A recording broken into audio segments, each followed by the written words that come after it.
Hoje a gente vai mergulhar numa metáfora bem antiga, mas que, olha, é super reveladora. Ela conecta as palavras que a gente fala com quem a gente realmente é por dentro. A ideia é investigar se o que sai da nossa boca é sempre um retrato fiel do que tem no nosso coração. E para começar essa conversa, vamos direto ao ponto com essa pergunta aqui, que é bem provocadora, tirada lá da Epístola de Tiago. Parece só uma pergunta sobre a natureza, né? Mas é ela que vai dar o pontapé inicial para a gente pensar sobre a nossa própria coerência.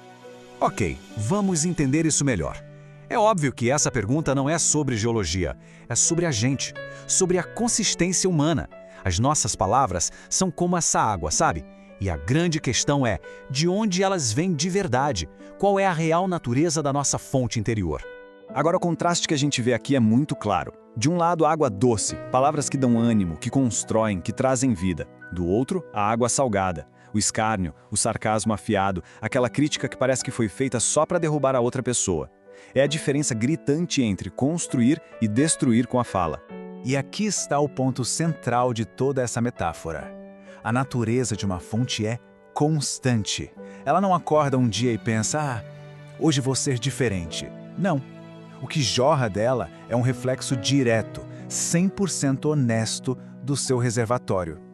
A fonte só mostra o que ela é por dentro. Então, vamos lá. Se as nossas palavras são a água, qual é a fonte? A resposta que o material de base nos dá é que a origem está num lugar só, no centro do nosso ser, no coração. Essa citação aqui é a base de tudo.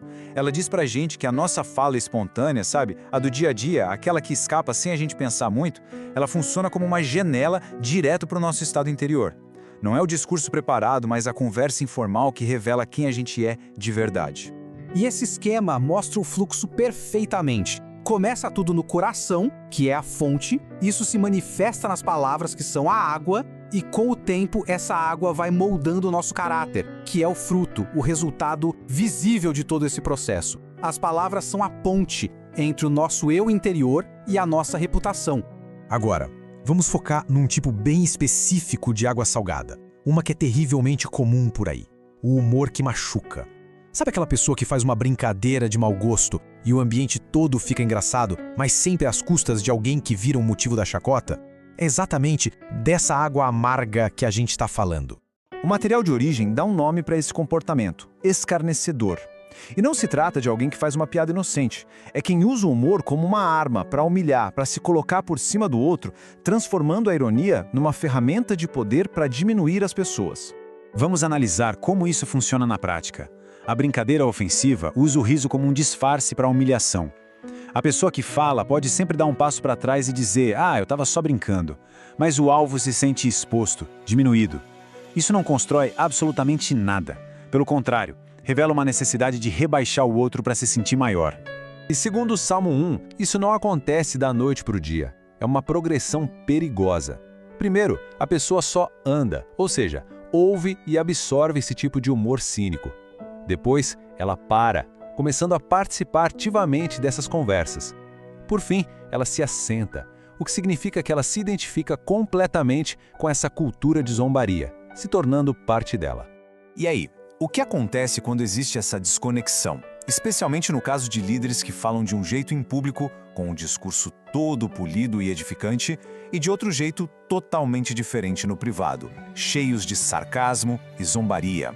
As consequências são devastadoras. Espiritualmente, a autoridade da pessoa simplesmente evapora. Nos relacionamentos, a confiança vai embora. Psicologicamente, quem está ao redor fica cético, achando que tudo não passa de um grande teatro. E o pior acontece na comunidade. Esse comportamento se torna normal. Agora, pense em um instante. Seria possível imaginar os profetas ou os apóstolos da Bíblia agindo desse jeito?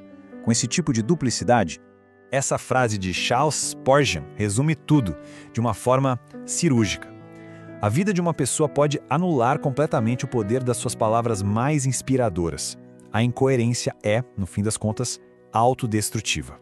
Então vamos para a solução. Se a inconsistência destrói a autoridade, o que é que a constrói? Como se cultiva uma fonte de água que seja genuinamente pura? Então o ponto crucial é este aqui. Não é a capacidade de fazer um belo discurso que convence as pessoas a longo prazo.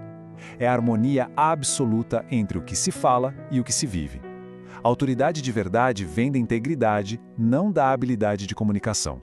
O caminho, portanto, não é só ficar policiando os lábios, mas transformar o coração. A ideia é que a vida de uma pessoa deve ser a sua mensagem principal. O objetivo não é só controlar o que sai, mas purificar a fonte, para que as palavras boas fluam naturalmente. Afinal, um profeta, um pregador, diante de Deus e do público, não tem essa liberdade de ter duas fontes. E para terminar, fica esta reflexão. Não se trata do que a gente fala em público quando todo mundo está observando. A verdadeira questão é que tipo de água, que tipo de palavras saem de nós nos momentos informais, na convivência do dia a dia com as pessoas mais próximas. Porque é exatamente ali que a verdadeira natureza da nossa fonte se revela.